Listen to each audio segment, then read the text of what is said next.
Hey, how's it going? This is Albert. I want to talk about the documentary Misunderstood Minds. I think it makes a lot of good points about many aspects of disabilities, and it shows us mainly how it's not so much of a disability, but it's really, don't diss my ability, and people can be differently able than the norm.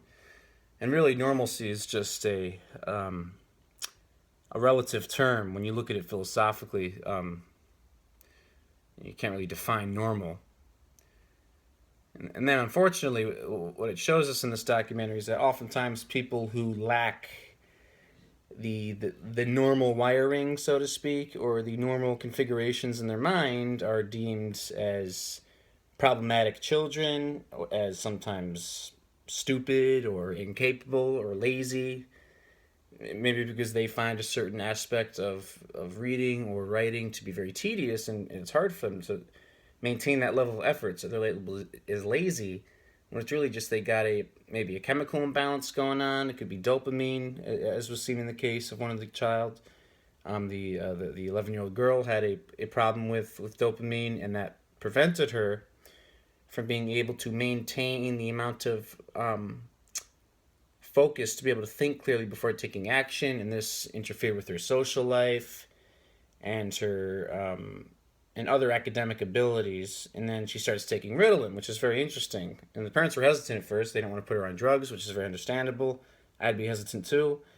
But they put her on Ritalin, and it seems to help. And then so to speak, you're turning the lights on in a dark room, and then she's able to advance a little better, and the Ritalin kind of acts as a springboard, I guess. So sometimes something like Ritalin, I guess, could help. But also, getting the specialized instruction, as was seen in another case, one of these students, he goes to this detention center. Well, he gets in custody of the state, and then while he's in custody, he actually seems to do better in the educational environment because a lot of people with learning disabilities are in there, and the teachers know how to work with them in a way that actually helps them. And then he goes back to Boston High School and has some other struggles. But I think the main purpose of this documentary is mainly to show us that we need to be very careful not to let a kid who is disabled to slip through the cracks. We need to make sure every child gets the help they need in whatever form it may be, which is why we need, as future teachers, we all need to be conscientious and consciously aware of our students, and we need to always refrain from labeling without sufficient evidence. And just to, as a cop-out, we need to always make sure that doesn't happen. And we need to stand up for our students and whatever they need. Schools need to do this, very important. Normalcy is shown too. Some of these students in this documentary, for example, they might not have been able to read at their grade level, yet they were very good with spatial understanding. They were good with visuals. They may have had great memory in one case. I think, yes, and then it talks about how they use their strengths to overcome their weaknesses. Whereas, see, they may be weak in one area, they might be under average, but then with, I think, all these kids, that was the case. They had one area of their academic ability that was way under the level, but then they had another area that's like better than average, and like much more attuned to compensate for that. Like, if someone's blind, they're able to hear better a lot of the time, right, than most other people can. Like pick up on things, so they can use that strength to succeed.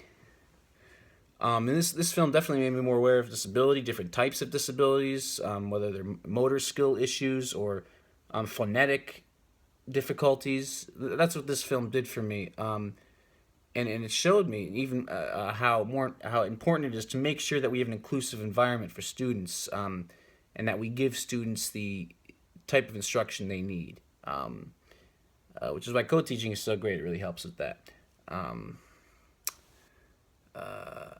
I guess some possible reflections I would have is to say it's humbling to see these kids go through so much struggle, and yet they still persevere, and they end up, they make it through. Even if there's difficulties along the way, they keep persevering, even when there seems to be little hope. But then they find hope, and I think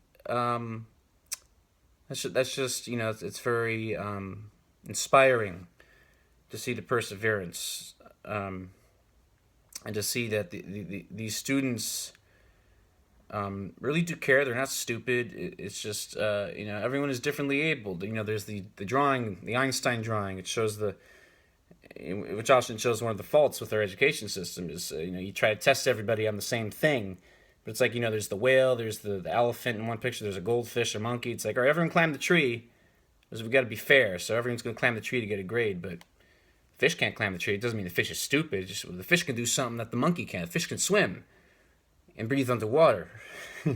So there we go. There's my take on this film. I enjoyed it, and it was very enlightening.